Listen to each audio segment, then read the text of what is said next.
architecture, mur. Oui, voici tous les murs qu'on a. J'ai mur extérieur. Vous savez très bien que le mur extérieur peut être modifié en changeant le nom, en faisant un dupliqué, changer le nom et modifier les matériaux. C'est une petite revision. Maintenant, on fait des murs à partir du rez-de-chaussée.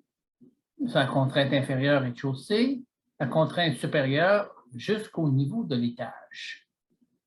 Ça va. Puis aussi, puisqu'on fait une petite maison sur pilotis, notre point essentiel, c'est l'axe de la colonne. Donc, l'axe de la colonne est l'axe porteur.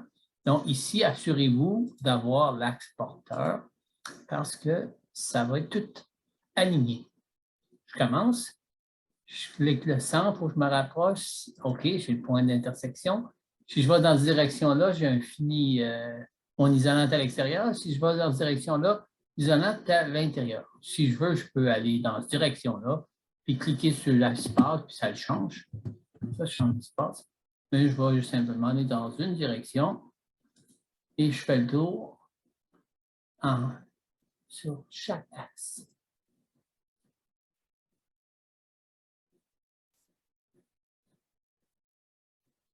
Voilà. Puis j'ai aussi augmenté le niveau de détail à élever pour pouvoir voir les différents matériaux. Je vois maintenant que tout va bien. Je peux même aller en coupe, disons une coupe longitudinale. Je veux m'assurer. Ah, ici, il faut que j'ajoute les détails. C'est pas parfait. Donc, je peux dire modifier pour l'aligner à partir de l'axe et choisir avec mon câble le centre et voilà, là je peux barrer ça. Je peux vérifier la même chose ici. Si c'est mieux, ça a l'air d'être plus précis. Hein? Je clique le...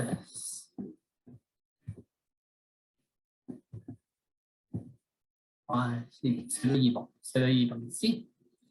Donc, je vais aller dans l'autre direction pour m'assurer puisque j'avais une erreur.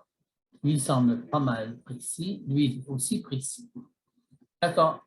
J'ai mon niveau de rez-de-chaussée, j'ai mes murs extérieurs. Je vais ajouter murs et les murs intérieurs. Mur et mon mur numéro 2, c'est mur intérieur. J'ai un mur sur cet axe. Encore une fois, l'axe est important. Là, c'est pas aller si loin. Il y a un petit espace par hasard. Je peux le pousser. Je pourrais le modifier puis faire ici, là, ajouter et prolonger un élément. Ça marche avec les petites flèches. Puis on continue. Architecture, mur. Ça va. J'ai un mur ici. Là, je le sais, c'est sur les axes structurels. J'ajoute un autre mur approximativement comme ça. Puis je vais le modifier plus tard quand j'aurai plus de détails. Quand je vais faire mes ouvertures. Ça, c'est les murs intérieurs.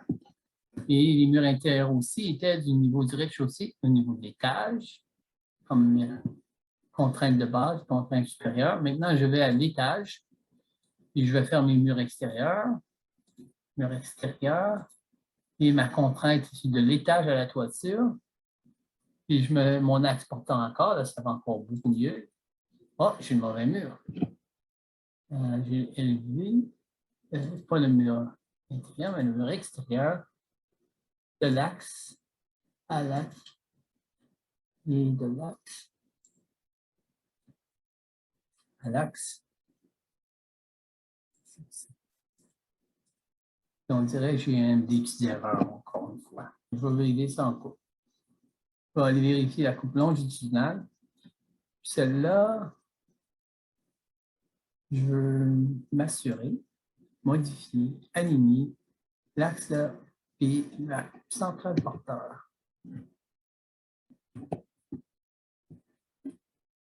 Hein, ça a l'air correct. Celui-là est évidemment pas correct. Il y a une chose qu'on peut, je prends note, je pourrais l'aligner, mais ils sont un sur l'autre. Je vais faire ça à la place. L'effacer. prendre ce mur-là, changer son paramètre, dire, ben, toi, tu peux aller jusqu'à la toiture. C'est un mur extérieur, toi, tu vas jusqu'à la toiture, c'est continu. Et sur la coupe transversale, je vais faire la même chose ici. Tu vois, lui est bien, lui pas bien. Moi, j'ai vérifié mes murs de rez-de-chaussée, et ça, c'est plus facile. Je peux le faire continuer, et voilà. Puisque j'ai le même type de mur à l'étage et au rez-de-chaussée, je n'ai pas de changement de matériaux extérieur, rien de ça. Je peux mettre simplement prolonger mon mur de rez-de-chaussée jusqu'à la toiture, chose qui est assez logique. Voilà mes deux coupes.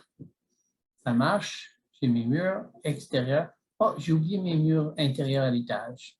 À l'étage, il y a un mur intérieur.